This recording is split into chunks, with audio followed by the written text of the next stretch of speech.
All right, so tips for using the GCI. So this has really come up from just questions that have arisen from curators who are regularly using the GCI, and also discussions among our gene curation working group, small group, of things that we thought that would be important for folks to be aware of. So hopefully this will be helpful for everybody, and please do stop me with any questions as we go through this. So just to reiterate what Matt already went over, there is this really nice help section in both the GCI and VCI. Matt's already reviewed this. I don't need to go into it in any more detail, but did just want to quickly mention the tracking system. You may have seen this link as you've been in the GCI. I'm not going to talk about this in much detail today, but if you're not familiar with the gene tracking system, this is a tool that's been developed by Courtney Saxon and myself at UNC, basically as a way to track the progress of different gene curation expert panels. So looking at what are the plans for genes that will be curated and looking at the progress of those curations. So we will likely devote a call to this at some point in the future, but just wanted to mention that that's what that is, if you were wondering. And also, please check with your coordinators about how your groups are keeping this up to date. I think in general, the coordinators are doing that, but some groups may also want the curators to do that. So just check in with your coordinators about how to keep the gene tracking system up to date, because that's really important to make sure that work isn't being duplicated between different groups and knows what we're up to. Okay, so just to go over some little points and tips as you are curating. So this may seem pretty obvious, but before you start a record, always make sure that you're using the correct version of the interface for your needs. So there are several versions that are available. So typically people are using the production version of the GCI if they're putting information in that they want to be published to the website. Of course, there's also a demo version, which is really great if you're just learning how to use the GCI or for training purposes. So one thing about the demo is that it does not permanently save data, as shown in this figure here. So any information that goes in there will be wiped every time there is a new release. So it really is just, it's a good tool for practicing, but please be aware that any information you put in there is not going to be stored permanently. Some expert panels have also asked the Stanford group to create EP-specific training instances. So this might be, for example, if a group wants to use 2 independent curators to do a gene curation, and then to compare those results. So Stanford is able to do that, but just be aware that those EP-specific instances are not updated. So if there's a new release with new updates in there, those updates will not be applied to the training instances. However, the data stored in there will be saved until you no longer need that training instance. So just be sure that you're using the correct instance before you start your record. Particularly because obviously you don't want to put it in the wrong place because data can't be automatically transferred from the demo or an EP-specific training instance to the production version. So that would need to be done manually by a curator. So obviously you don't want to be putting in more work than you need to. So just be careful that you're using the correct version before you get started. So when you're starting a new record, as you're aware, there are really 3 critical pieces of information that you need. One is the gene symbol in HGNC format. The next is the Mondo ID for your disease entity, and then the mode of inheritance.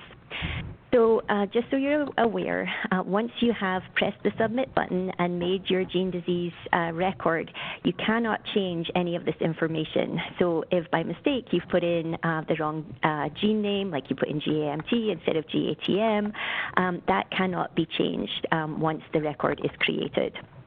You also cannot delete a record, but that's something that the Stanford group could help you with if needed. So if you have already entered data and realize that you've made a mistake, you kind of need to weigh your options. Certainly one possibility is just to start a new record. Let's say you began a record and then you realized you'd pressed autosomal dominant instead of autosomal recessive. You realize that straight away. Then just make a new record and make sure that that's the record that you use to enter your information.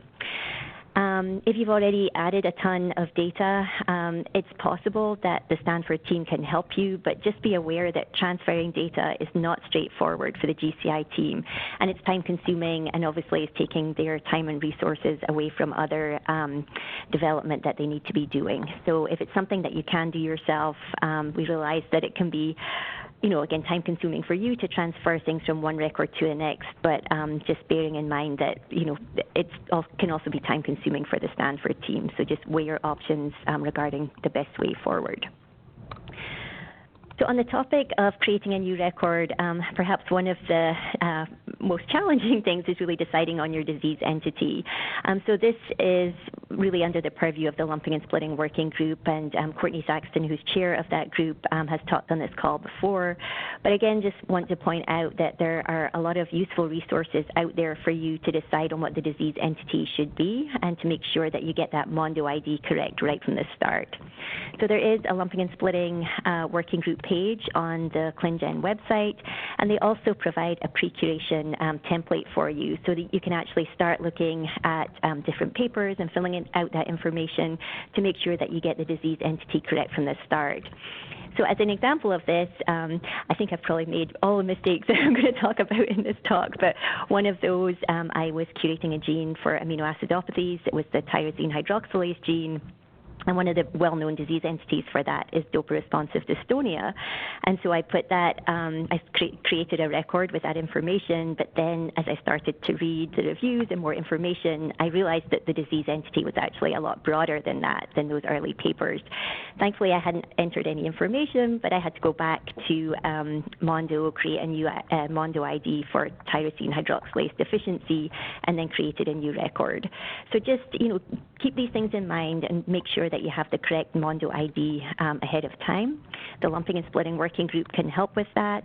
And if you do need to create an appropriate Mondo ID because there's not one in Mondo already, you can contact Courtney, who can assist you in requesting that new Mondo ID.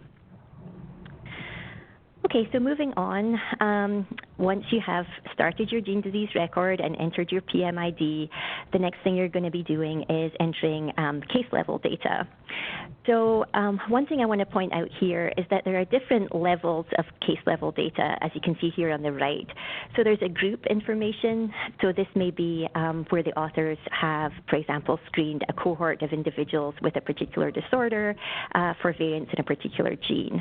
And then you have the family information and then individual information.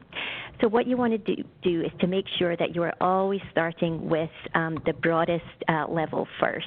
So if there's group information, put that in first. If families came out of that group, add them next so that you can link them to the group above, and then add your individual information after that. So you can't go backwards. So for example, if I'd entered in information on this individual, but then realized that they were part of this family, I cannot then link the individual to the family. I have to add the family first and then say the proband is this individual here. So this is particularly important, for example, if you have segregation data that you want to include for a family. You do the family first and then score the information on the individual. So just always make sure that you're doing it in this particular level when you have that information available. So one benefit of that, of course, is that then you can easily copy information from one section to the next. So, for example, if I had group information and I had entered the method for how those individuals were analyzed, so let's say they had sequence analysis of all coding regions of a particular gene, I can then easily copy that from one record to the next. So you can easily copy the disease, the phenotype, the methods information, and the demographics from one level to the next. So that's a nice feature that's available in the GCI. So quick note about ClinVar IDs. As with everything else that you're entering, always double check before you save it. But again, if by chance you have entered the wrong ClinVar ID, for example, let's say you had by mistake used the wrong transcript or something like that, you can then clear it and add it again. So that's also a nice feature, so that information can be edited. So incorrect PMIDs, this was a question that came up on one of our calls recently. So just so you're aware, you are not able to delete PMIDs from the GCI after you've entered them. So anytime you are selecting a new PMID, of course, you put in the PMID number here, retrieve the PubMed article. Always make sure that this is the article that you want before you add it. If by mistake you have added an article and you realize it's not the correct one, then it just sits in the GCI, unless by mistake you're also adding information to that. So let's say that a PMID was erroneously added, and then a curator actually curated information on that wrong PMID. The problem with that is that once that information is published to the website, the incorrect PMID will show there. So what do you do about that?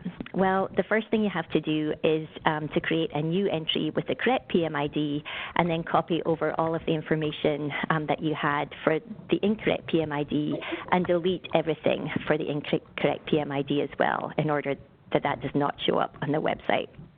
And of course, with every entry section in the GCI, there's always the option to delete. So you just delete all the information associated with the incorrect PMID, and then it will not show up on the website. Okay, so another question that's come up is, of course, there are many online databases that are very useful to us as curators. Here are just a couple of examples. There's GTEx or NCBI Gene for expression data, MGI for mouse models. So what do you do if you have information from these online databases that you want to include? Well, typically these databases actually have a general PMID that's associated with them. So I'm showing an example here from NCBI Gene. This is some expression data for one of my favorite genes, which is GAA. And you can see here, this is the PMID associated with the study that first obtained all of this expression data. So you would just simply put this PMID into the GCI and then explain the relevant information for your gene. So whichever resource you're using, just go to their section. Typically, they will provide references and find the most appropriate one for your needs. So another question that's come up is, what if the wrong experimental evidence type is used? So of course, as you're aware, with our gene curation framework, there are several different types of experimental evidence. We have biochemical function, expression, protein interaction, functional alteration, and then the animal models and rescue. So as an example, let's say that by mistake I had entered some evidence under functional alteration and then thought about it and thought, no, this should really be under biochemical function. Well, in that case, it's not possible to transfer the data from one section to another. And the reason for that is that the fields, as you'll be aware, are really different in each of the experimental evidence types. So basically what you have to do is just delete the information, the incorrect information that you had entered, and then just start with another experimental evidence section. All right. So just as a reminder, one other thing that we're encouraging curators to do is to include a written summary of their curations at the end. So there is now a standardized evidence summary text, which is available on the website. But just as a reminder, while this is kind of a standardized text, it really just is to be used as a guide. Certainly feel free to change the wording or the order of the information as you need to best fit your needs to provide that written summary. So if there's anything unusual about the curation, if there are founder variants or anything that you wanted to mention, that can go in there. So this standardized evidence summary text is really just to be used as a guide, just to kind of help you get started, but feel free to change it as needed. So when you've done that, you can then just copy and paste in here, and that text will appear on the ClinGen website if you publish the classification. All right, and then we also, from time to time, got questions about how best to format the GCI summary document. So when you've completed your curation and saved it as provisional, it is possible to save your summary as a PDF document. So we do recommend saving as provisional first. Otherwise, the evidence summary that we just talked about won't show, and there will be a draft watermark on the document. So you then click on View Provisional Summary, and you can scroll all the way down to the bottom right where it says here Print PDF. And then to save as a PDF, the settings that are best used are landscape for layout, 50% for scale, minimum for margins, and background graphics. So if you use all of these settings, you'll get a nice PDF document that you can then share with anyone who needs it. So, for example, in our aminoacidopathies group, we are just simply emailing these to our experts for review ahead of our calls. So that's a really nice feature in the GCI as well. Okay, next question. So what if you have published incorrect information to the website? So you have gone ahead, published your classification, and then you realize that a PMID ended up in the wrong place, or it was a wrong PMID, or something was scored incorrectly, something like that. So as soon as possible, you should go to the GCI and simply click on the Unpublished Summary button. So that will then remove the information from the website. You then go back into the GCI, make any necessary corrections. You can add a note and explain reasons for change so that there's documentation of why that was done. And then you simply save it as unpublish as usual. So one quick note here, just to check in with your coordinator regarding who is responsible for publishing to the website, because we certainly don't want curations just sitting there not making it to the website. So in some groups, the curators are pushing them to the website, and in other groups, it's the coordinator. So just make sure that you're checking with your coordinator as to whose responsibility that is. So one other thing I wanted to mention is that there's now a new inheritance pattern in the GCI. So this was added recently, I think on the last release perhaps. So this is undetermined mode of inheritance. And so this probably won't be used that often, but we certainly felt that there was a need to include this in the GCI. So this can be used in situations, for example, where a condition has multiple inheritance patterns. So hearing loss is a good example of that. So there's autosomal dominant, autosomal recessive, X-linked, and also mitochondrial patterns of inheritance for hearing loss. And let's say that a paper has been published where authors have said, well, they found variants in a particular gene in hearing loss or whichever condition, but it's not really clear. There's not enough evidence for you to say what the inheritance pattern is, and maybe the authors aren't really asserting what the inheritance pattern is. So you really just don't know. There's not enough information. So in that case, you can then click on Undetermined Mode of Inheritance. So just to note, you will not be able to give any points to the genetic evidence in that case.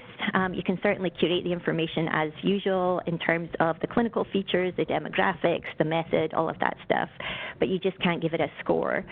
So what you do at the end then, when you go to save your provisional classification, you can then choose which classification you want. So probably it'll end up being limited or disputed. It seems unlikely it's going to be any higher than that if there's not enough information to determine the inheritance pattern.